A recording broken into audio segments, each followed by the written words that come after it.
Hi, everybody. This is Reverend Jill Carey from Unity of Wimberley. Thanks for joining me here today. Trying to block a little bit of the glare here while I'm sitting outside. We've got 4th of July coming up this weekend. And I know that a lot of us have a lot of conflicting feelings about our country right now. There are a lot of things going on that are difficult to process. And it doesn't matter which side of the political spectrum you're on or the social justice issue you're on. We're all a little discontented, maybe. So here is something I've been thinking about, and we talked about it in our Wednesday night class last night. We're studying Brene Brown's Atlas of the Heart. And one of the words that we studied last night was paradox.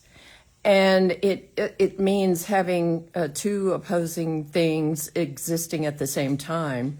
That's the simplest explanation. But it has to do a lot of times with the way we feel about things. And so we may be feeling content in our spiritual life, in our emotional life, but distressed or discontented or angry or whatever with circumstances in the world. This is the common human dilemma. And a lot of times when we have that tension between the way we're feeling inside, our spiritual truths, our emotional truths, and a conflicting feeling because of outside circumstances, there's a tension that's created there, and we would rather resolve that tension in any way that we can than continue to feel it. And sometimes that means that we end up on the side of being reactive to life or going deep inside and ignoring what's going on in life. And neither one of those really works. If we're going to have a mature spiritual life and spiritual growth, then it requires us to be able to live comfortably as we can, with the paradox of those two things existing at the same time. And that may also apply to your relationships, to your work situation, any number of things, whether or not your car is running well. So it's important for us to acknowledge the conflicting things that we feel. We are maybe feeling whole and complete in our spiritual orientation, and yet we've got this nagging bother, discontent with something going on in the world. Or maybe our outside circumstances are acceptable, but we're feeling the desert that we're sometimes experiencing in our spiritual life, where we don't feel as juicy, we don't feel as connected to God.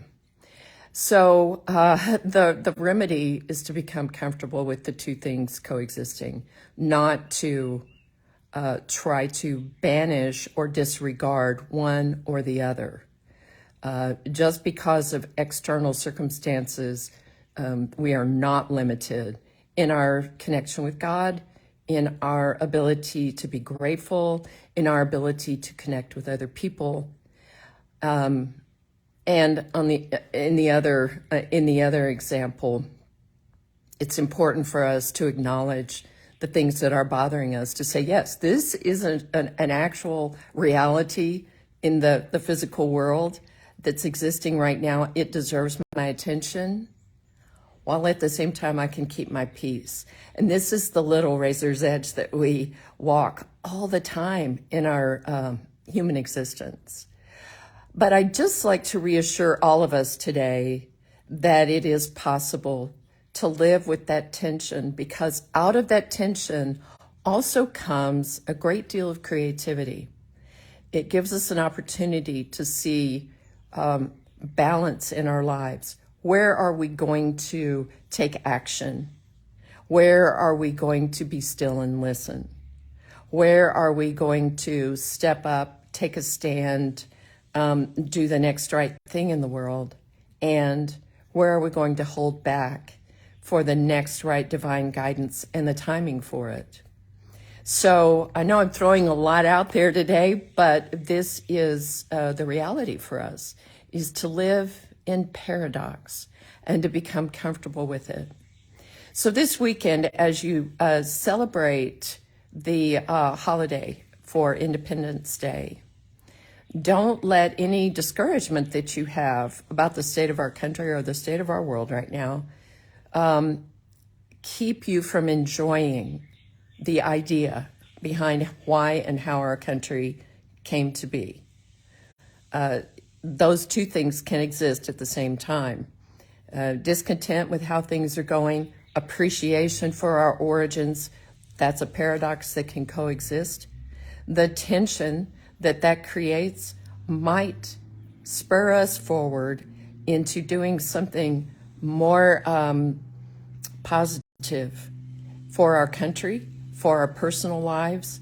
It will certainly help us to enrich and strengthen our prayer lives. So I wish you a blessed weekend, a safe weekend, a cool weekend if you're here in Texas, and I wish you peace with your paradoxes. Thanks for being with me today, and thank you for supporting Unity of Wimberley. I will see you next week, 1 p.m. Central Daylight Time. Until then, love you. Bye.